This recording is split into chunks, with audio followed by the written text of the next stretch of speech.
एक सन्नाटा था। चांद की रोशनी ने जंगल को एक भयानक रूप दिया हुआ था। जंगल बीचों बीच एक पुराना और बसीदा मकान था, जिसके बारे में कहा जाता था कि वह अजीबज़दा है। वहाँ गांव वाले इस मकान के करीब जाने से भी कतराते थे, क्योंकि वहाँ कई लोग पुलिस रात और गायब हो चुके थे। एक रात आतिफ और उसके दोस्तों ने फैसला किया कि वो उस मकान के बारे में सच्चाई जानने के लिए जाएंगे।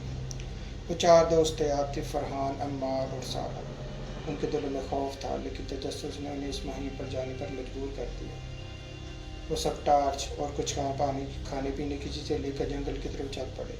जैसे जैसे वो मकान के करीब पहुँचे, उनकी सांसें तेज़ होने लगी। मकान की दरारों से हवा के चलने की आवाज़ें एक खौफनाक मौसीकी की तरह सुनाई दे रही थी। दरवाजे पर पहुंचकर आतिफ ने दरवाज़ा खोला, जो जगह घंटे की वजह से चरचरा रहा था। अंदर दाखिल होते ही एक सर्द हवा का झोंका उनके जिस्म में खौफ की लहर दौड़ा गया। मकान के अंदर मुकम्मल तारीकी थी। उन्होंने अपनी टॉर्च जलाई और हर कोने में रोशनी डालनी शुरू की। अचानक एक अजीब सी सरगोशी सुनाई दी। सब ने खौफ से एक दूसरे की तरफ देखा, लेकिन फिर आगे बढ़ते गए। एक कमरे में पहुंचकर उन्होंने देखा कि दीवारों पर खून के निशानात हैं और फर्श पर एक पुराना पुतला पड़ा हुआ था। सारा ने कहा, हमें यहाँ से चलना चाहिए, ये जगह ठीक नहीं लग रही। लेकिन बाकी सब ने इसकी बात को नज़रअंदाज कर दिया और मज़ीद आगे बढ़ गए। फिर अचानक एक दरवाज़ा ज़ोर से बंद हो गया। सब चीख उठे। पीछे मुड़कर देखा तो दरवाज़ा खुद बंद हो चुका था। खौफ के मारे सबके दिल तेज़ी से धड़कने लगे। उसी वक्त फरहान की टॉर्च बंद हो गई और कमरा मुकम्मल तारीकी में डूब गया। अम्मार ने जल्दी से अपनी टॉर्च चलाई, लेकिन वो भी कुछ देखने के काबिल नहीं थी। अचानक एक परछाई हरकत करती हुई नजर आई। सब ने एक साथ चीख मारी और दरवाजे की तरफ भागने लगे। दरवाज़ा खुल नहीं रहा था। ऐसा लग रहा था कि कोई ताकतवर चीज़ इसे बंद कर रही है। तब ही एक खौफनाक हंसी सुनाई दी, जो मकान की दीवारों से टकरा कर और भी खौफनाक लग रही थी। आतिफ ने अपने तमाम जोर से दरवाज़ा खोला और उसके बाद सब जल्दी जल्दी वहाँ से भागे और गाड़ी में बैठकर अपने घर चले गए। उसके बाद कई दिनों तक आतिफ परेशान रहा। रात होते ही मकान के अंदर होने वाले वाक़यात उसे याद आते, ना चाहते हुए भी बार बार वही ख्यालात उसे आते थे। आतिफ बहुत परेशान हो गया था। क्या करे? इधर फरहान, सारा और अम्मार की हालत भी कुछ इसी तरह की थी। वो बहुत परेशान थे।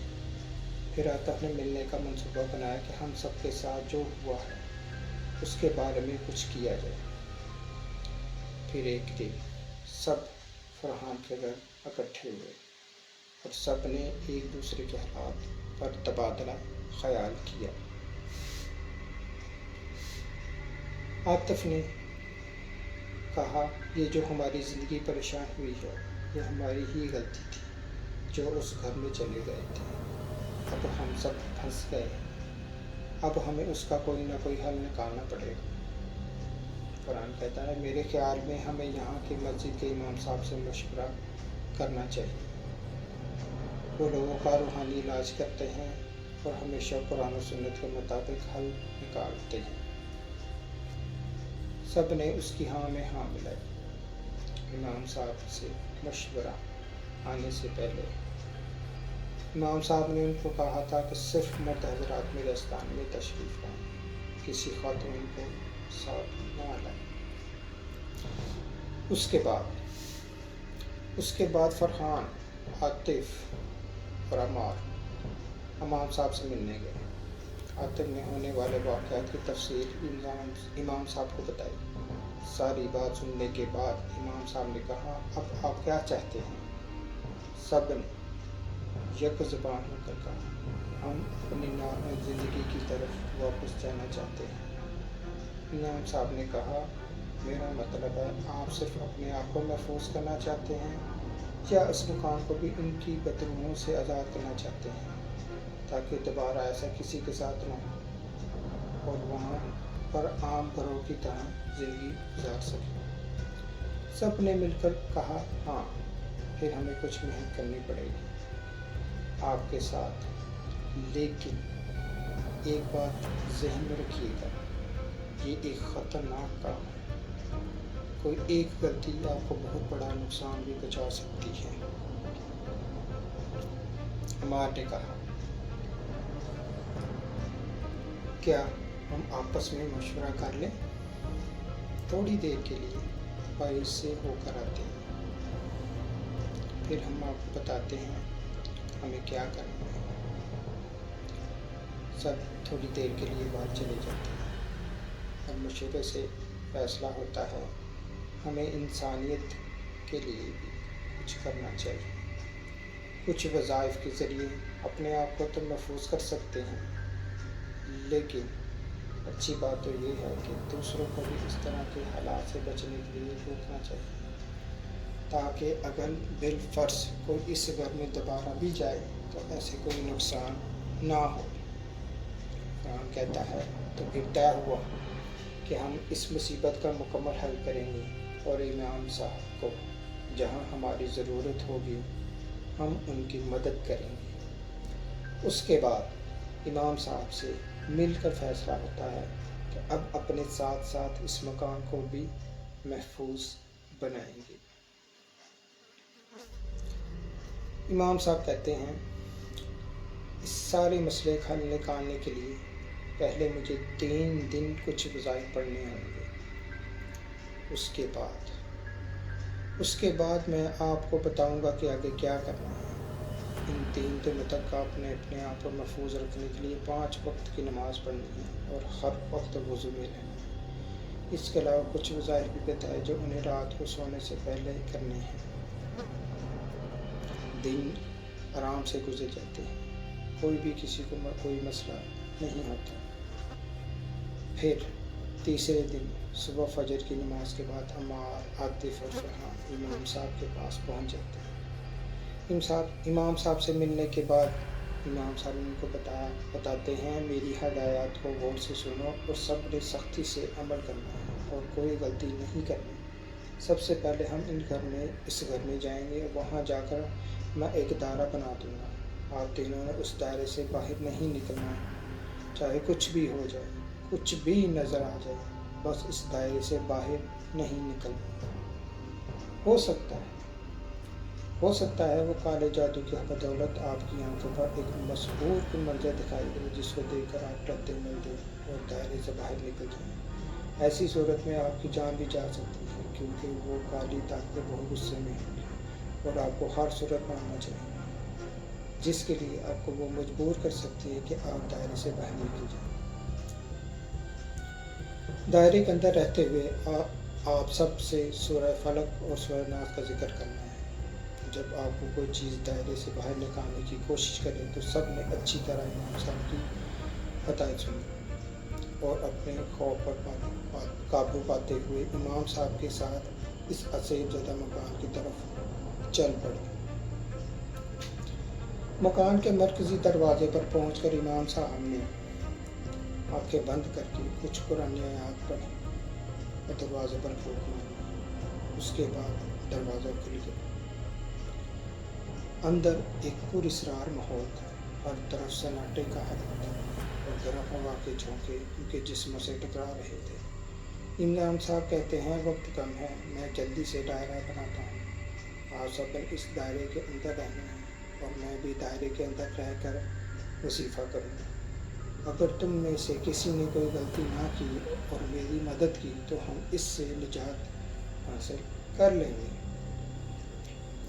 امام صاحب جلدی سے گھر کے صحن میں تقریباً 10 گز کا دائرہ بنا کر کھینچ دیتے ہیں اور سب اس دائرے میں آ جاتے ہیں۔ جب سب دائرے میں آ جاتے ہیں امام صاحب کہتے ہیں آپ سب میرے پیچھے رہیں گے، مجھے ہاتھ مت لگانا۔ وظیفے کے دوران میں آپ کو کچھ ہدایات دوں گا، وہ کرنا ہے۔ سب کو اس وقت خوف آ رہا ہوتا ہے، لیکن ان کے دل کو تسلی بھی ہوتی ہے کہ امام صاحب نے کچھ وظائف سکھا دیے ہیں۔ قرآن کی طاقت سے وہ سب محفوظ رہیں گے۔ امام صاحب نے مسلح کے اوپر بیٹھ کر وظیفہ شروع کر دیتے ہیں۔ کچھ دیر کے بعد کمرے میں کچھ اندھیرا ہو جاتا ہے، کسی کو کچھ دکھائی نہیں دیتا، بس امام صاحب کی تلاوت سنائی دے رہی ہوتی ہے۔ जैसे जैसे वक्त गुजरता है उन सबको अजीबो अजीब मुनाज़िर दायरे में बाहर नजर आने लगते हैं। आतिफ देखता है कि उसकी वालदा को कुछ लोग पकड़ रहे हैं और उनका गला दबा रहे हैं। उनकी जान निकलने वाली है, उनके मुंह से खून निकलने लगता है, आंखें उबल आती हैं। आतिफ जोर से कहता है, वालदा मैं आ रहा हूँ, मैं आपको कुछ नहीं होने दूंगा। जैसे ही वो दायरे से बाहर निकलने का सोचता है उसी वक्त इमाम साहब की आवाज़ सुनाई देती है। आतिफ एकदम रुक जाता है। इमाम साहब कहते हैं, मेरे बेटे परेशान ना हो, ये आंखों का धोखा है, ये सब मसनूई है ताकि तुम दायरे से बाहर निकलो और सुकून हो जाओ और सूरह फलक और नास का वक्त शुरू कर दो। जैसे ही आतिफ सूरह फलक और सूरह नास का वक्त शुरू करता है, वो देखता है कि उस औरत का गला दबाया जा रहा था वो कोई और है, उसकी वालदा नहीं है। फिर मंजर आहिस्ता आहिस्ता धुंधला होने लगता है और गायब हो जाता है। आतिफ के सामने फिर वही घर का सेन होता है, उस घर के इमाम साहब वृद्ध कर रहे होते हैं और आतिफ के बाकी दोनों दोस्त आंखें बंद किए हुए होते हैं। फिर इमाम साहब कहते हैं, आतिफ यहाँ आने से पहले मैंने तुम्हें एक गुठली दी थी, वो तुम्हारी जेब में होगी, वो मुझे दे दो। आतिफ वो गुठली इमाम साहब के दाएं तरफ रख देता है। फिर इमाम साहब कहते हैं, अपने दोस्तों की तरफ देखकर परेशान ना हो, वो भी तुम्हारी तरह अपनी मुश्किल का सामना कर रहे हैं। अब तुम अपनी जगह पर बैठ जाओ, आंखें बंद करके सूरह बकरा का वक्त शुरू कर दो और आवाज़ सिर्फ तुम्हारे कानों तक जाए, इतनी आवाज़ में पढ़नी। उसके बाद फरहान की बारी आती है। फरहान की आंखें खुलती हैं। वो क्या देखता है कि उसका छोटा भाई 4 पैसे बता है और लोहे की गर्म सलाखें उसके जिस्म के साथ लगाई जा रही हैं। वो ज़ोर ज़ोर से चीख रहा होता है, फरहान मुझे बचाओ वरना मैं मर जाऊँ। फिर एक बदसूरत शक्ल की रूह उसके भाई की आंखों में गर्म सलाख डाल देती है और उसकी दोनों आंखें बहकर निकल जाती हैं। फरहान अपने आप को काबू में रखता है और सूरह फलक और नास का जिक्र करने लगता है। जैसे ही फरहान वक्त शुरू करता है, उसे 2 मिनट के बाद इमाम साहब की आवाज़ फरहान के कानों में आती है, शाबाश मेरे बेटे, तुमने अपने जज्बात पर काबू रखा। अब ऐसा करो, मैंने तुम्हें आने से पहले एक छोटी बोतल दी थी जिसमें पानी दम करके दिया था। वो पानी दायरे से बाहर थोड़ा थोड़ा करके छिड़कना शुरू कर दो, लेकिन दायरे से बाहर मत निकलना। दायरे के अंदर वो तुम्हारा कुछ नहीं बिगाड़ सकते। फरहान दायरे से बाहर हर जगह पर पानी का छिड़काव शुरू करता है। पानी का छिड़काव करने के बाद उसकी नज़र अपने दोस्तों पर पड़ती है। दोनों की आंखें बंद हैं, लेकिन अमार की हालत कुछ ठीक नहीं लगती फरहान को। अमार की आंखें खुल जाती हैं।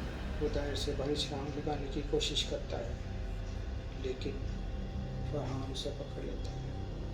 अमार दायरे में बैठा खौफनाक अंधेरे से खौफ खाने लग जाता है। अचानक अमार का सर चकराने लगता है। दरअसल अमार असाबी तौर पर इतना मजबूत नहीं होता। अचानक अंधेरे में एक खौफनाक आग अपनी तरफ आती दिखाई देती है। देखते ही देखते दायरे के चारों तरफ आग फैल जाती है, लेकिन दायरे के अंदर नहीं आती। माया दायरे से बाहर आग में किसी को जलते हुए देखता है। वो देखता है कि उसकी मंगेतर आग में जल रही है, जिससे वो बचने से मोहब्बत करता था। वो जोर जोर से चला रही होती है। ये मंजर देखकर माँ दायरे से बाहर छलांग लगाता है, लेकिन बाहर नहीं गिरता। उससे पहले कोई पकड़ लेता है। वो फरहान था जिसने उसे पकड़ा था। फरहान उसी वक्त इमाम साहब के बताए हुए वजीफे पर अमल करते हुए उसके मुंह पर फूंक मारता है और मार को होश आ जाता है। वो कहता है, मैंने दायरे से बाहर नहीं निकलना। फिर इमाम साहब उसके पास आते हैं और उसके माथे पर हाथ रखकर दम करते हैं। वो पुरसकून हो जाता है। फिर इमाम साहब कहते हैं, अम्मार, हम सब खतरे में पड़ जाते अगर तुम बाहर निकल जाते। ये अच्छा हुआ कि तुम्हें फरहान ने रोक लिया। अब तुम ऐसा करो, मेरे बताए हुए वजीफे करते रहो और मैंने तुम्हें जो एक बोतल पर डायरी दी थी उसमें कुछ खुशबूदार मवाद था, मुझे वो चाहिए। इमाम साहब डायरी से वो ख़ास सिफा निकालते हैं जिसको एक ख़ास अतर लगा होता है। بہت ہی مدر خوشبو ہوتی ہے۔ امام صاحب دم کر کے دائرے کے باہر اس صفحے کو پھینک دیتے ہیں۔ صفحے کو باہر پھینکتے ہی دائرے کے باہر ایک شور سا مچ جاتا ہے۔ امام صاحب کہتے ہیں ہم بہت قریب ہیں، یا تو ہم ان بدروحوں کو جلا دیں گے یا پھر یہ یہاں سے ہمیشہ کے لیے چلی جائیں گے۔ اب ان کو پتہ چل گیا ہے کہ وہ یہاں نہیں رہ سکے۔ اس کے لیے ہمیں ان سے بات کرنی ہے۔ اس کے لیے بھی ان کا سردار مجھ سے بات کرے گا۔ آپ سب نے کسی نے بھی درمیان میں نہیں بولنا۔ اب میں نے اس پر قابو پا لیا ہے۔ بس آپ اپنے اپنے وظیفے کرتے رہو۔ اپنی اپنی جگہ تینوں بیٹھ کر اپنے اپنے وظیفے کرنے لگ جاتے ہیں۔ اب امام صاحب ان سے بات شروع کرتے ہیں۔ ایک بہت خوفناک بات سنائی دیتی ہے۔ امام صاحب گرجدار آواز میں سے کہتے ہیں میرے اوپر تمہارے حربے نہیں چلیں گے۔ یہ مجھے ڈرانا بند کرو ورنہ ابھی اسی وقت جلا دوں گا۔ پھر امام صاحب منہ میں کچھ پڑھتے ہیں تو اسی وقت دوسری آواز نرم پڑ جاتی ہے۔ امام صاحب کہتے ہیں یہ انسانوں کے رہنے کی جگہ ہے، تم یہاں کیوں انسانوں کو تنگ کرتے ہو اور ان کو ڈراتے ہو؟ پھر وہ پراسرار آواز آتی ہے اور کہتی ہے یہاں پر آج سے 70 سال پہلے ایک عورت رہا کرتی تھی۔ وہ اپنے خاندان کے لوگوں کے ساتھ کالا جادو کراتی تھی۔ پھر ایک دن وہ کالا جادو سیکھ کر برے عمل کرنے لگ گئی۔ پھر اس عورت کے ہاتھ کالے جادو کی کچھ تحریریں لگیں اور اس کا استعمال کر کے وہ بہت زیادہ طاقتور جادوگر بن جانا چاہتی تھی۔ اس کے لیے اس نے بہت سارے لوگوں کی جان دی۔ پھر خود ایک بری بیماری کی وجہ سے مرنے سے پہلے اپنا سارا اس نے اس گھر کو منتقل کر دیا، جسے اس گھر میں ہم نے اپنا ڈیرا ڈال دیا۔ امام صاحب کہتے ہیں سب اس گھر سے جاؤ یا نہیں؟ وہ جانے سے انکار کرتا ہے۔ پھر امام صاحب گرجدار آواز میں کہتے ہیں پھر مرنے کے لیے تیار ہو جاؤ۔ پھر امام صاحب کچھ پڑھنے کے بعد اس سے تکلیف پہنچاتے ہیں تو وہ کہتا ہے ہم سب یہاں سے جانے کے لیے تیار ہیں۔ اس کے بعد وہ سب وہاں سے چلے جاتے ہیں۔ احتیاط کے طور پر ایک بوتل میں دم کر کے امام صاحب نے پانی دے دیا اور کہا روزانہ صبح شام گھر کے سارے کونوں میں اس پانی کو چھڑکنا تاکہ سارے اثرات ختم ہو جائیں۔ اس کے بعد پورے گھر کی صفائی کروا دی اور وہ جگہ رہنے کے قابل ہو گئی۔ اب وہاں کسی قسم کا کوئی عذاب نہیں ہے اور نارمل زندگی ہے۔ ختم شد۔ امید ہے آپ کو کہانی اچھی لگی ہوگی۔ اگر آپ مزید اچھی اور کہانیاں پڑھنا یا سننا چاہتے ہیں تو چینل کو سبسکرائب کریں اور بیل آئیکن پر کلک کریں، کمنٹس کریں تاکہ بر وقت ہر آنے والی نئی کہانی آپ تک پہنچ سکے۔ اللہ حافظ۔